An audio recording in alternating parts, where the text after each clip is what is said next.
So I reported on a mass shooting at the Halloween party over the weekend. This is a little follow-up. The guy who allegedly did it, and everybody's innocent until they're proven guilty, but he was caught at the scene though. This guy is 48 years old. And I told you guys it wasn't gang-related, and it was not like, teenagers or, somebody like that off pills and stuff like that. This was like an older guy, older for the streets, I should say. And he just got kicked out of the party. And the man that they say had shot these 15 people at this Halloween party, interestingly, guys, was convicted of attempted murder in 2008 and acquitted of first-degree murder in 1997. So his name is William. He's 48. He's now charged with 15 counts of attempted murder, and 2 of the victims were in critical. So if they died, those charges could be upgraded to 2 counts of murder. And 15 counts of aggravated battery by discharging a firearm, aggravated unlawful use of a weapon by a felon, possession of a defaced firearm, and aggravated discharge of a firearm in an occupied building in connection with the shooting early Sunday morning in Lawndale. So the judge ordered him detained as a public safety threat to await trial. So we have this, no more cash bail, but, they can use their discretion to keep people. So he was removed from the Halloween party over at Roosevelt and Pulaski, but returned with a gun and began shooting into the crowd. This is according to Chicago Police Superintendent Larry Snelling. And Snelling said he's a convicted felon who should not have had a gun.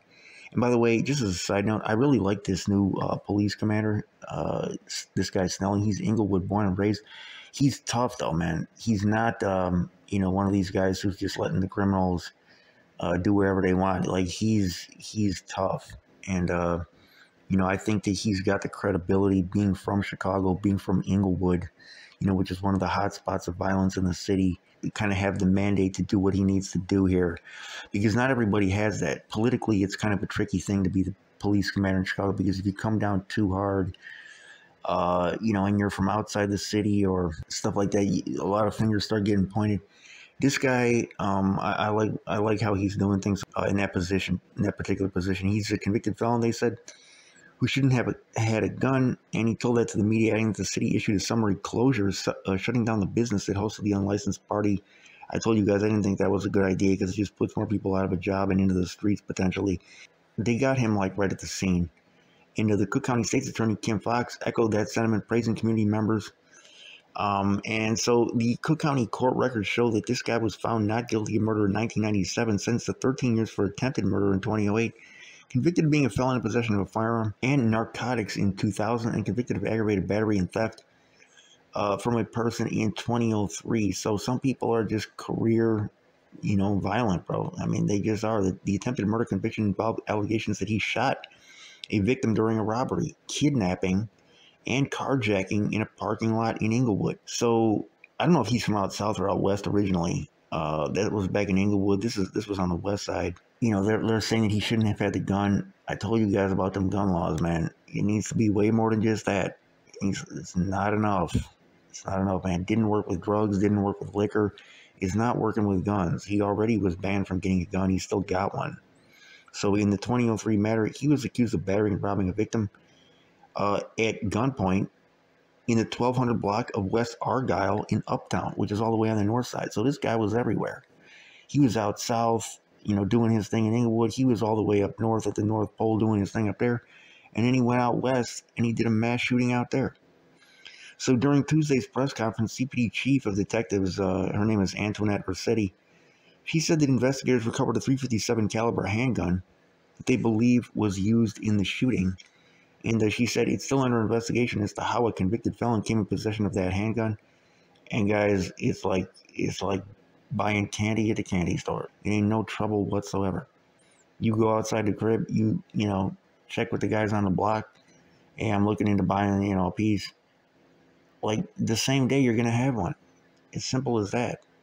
Now I've had people in the comment section, not really on this channel, but in other comment section, I've seen people talking about, well, they wouldn't know where to buy a gun on the street, so it's obviously a little bit more difficult. I don't know how extensive the underground black market for guns is in, for example, small towns in rural America. I don't know how easy it would be over there. But in large, densely populated urban areas like Chicago, LA, New York, Houston, New Orleans, areas where there's a large concentration of street gangs, cartels. I mean, man, this stuff it's too easy. So, you know, the small towns, they may be helped out by that, but here it's just there's so many of them. There's so many guns in the streets. So more details about what happened at the party and his background is expected to be made public during the detention hearing. So his detention hearing was Tuesday afternoon. Prosecutors said that he and the other partygoers had purchased tickets to attend a Halloween comedy party hosted by a comedian.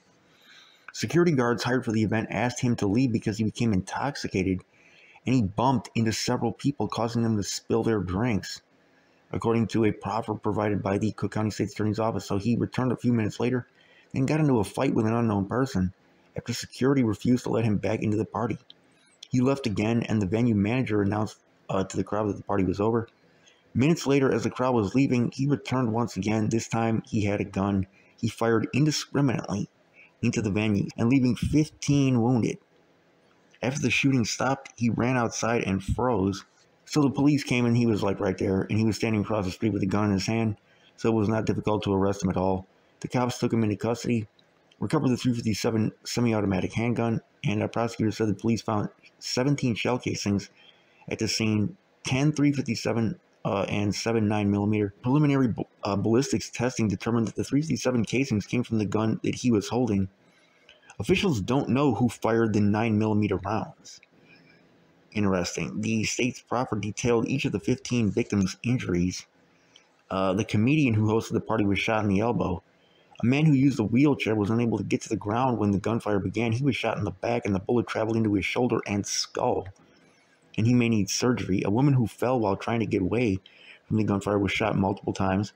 A woman with the second victim was shot in both arms and may require additional surgery. A woman was shot 5 times in the hip, buttocks, elbow, and leg. Her hip bone shattered, and that's got to be mad painful. One victim was shot in the ankle, groin, and right thigh. Another was shot multiple times in the hip, leg, buttocks, and left thigh. 8 victims suffered single gunshot wounds to their arms, legs, feet, ankles, or buttocks. All victims are now expected to recover. And a shout out to everybody over at the hospital, because I know that a couple of victims were in critical. He shouldn't have had the gun, but like I said, here in Chicago, it's so easy to get it. This is one of the main reasons why I don't like go to Halloween parties and stuff like that, period. I mean, I'll go to like birthday parties and stuff like that, but I mean, Halloween parties, New Year's parties. New Year's is a time when there's a lot of violence. Parties where there's going to be a lot of drinking, drugs, stuff like that. I'm not going, man. You know, I'll go to graduation parties, birthday parties, Christmas parties, even though sometimes there's drinking at Christmas parties, but the ones where I know for a fact that stuff is going to be going on, I ain't going. The guy was intoxicated while he was doing it. So, I mean, it's not surprising. Like, liquor and drugs and all that type of stuff, it's going to mess people up and make them do crazy stuff. And I'm not saying he did it because of that, but, I mean, that never helps. You know what I'm saying? Like, I don't know too many people that, you know, get less likely to do stuff when they get wasted. You know what I mean? So you guys let me know what you think, though, in the comment section, man. That's one of the reasons why I don't, like, get wasted either. Like, I'll have, like, a little bit, like half a glass, especially to help me get to sleep at night. But as far as just, like, taking that bottle and chugging it, I'm not doing that, man. You know, messes up your liver, your brain, and makes you do, like, wacky stuff, man. So, thankfully, everybody is going to make it, hopefully. This is your boy, Chicago News. I'm out.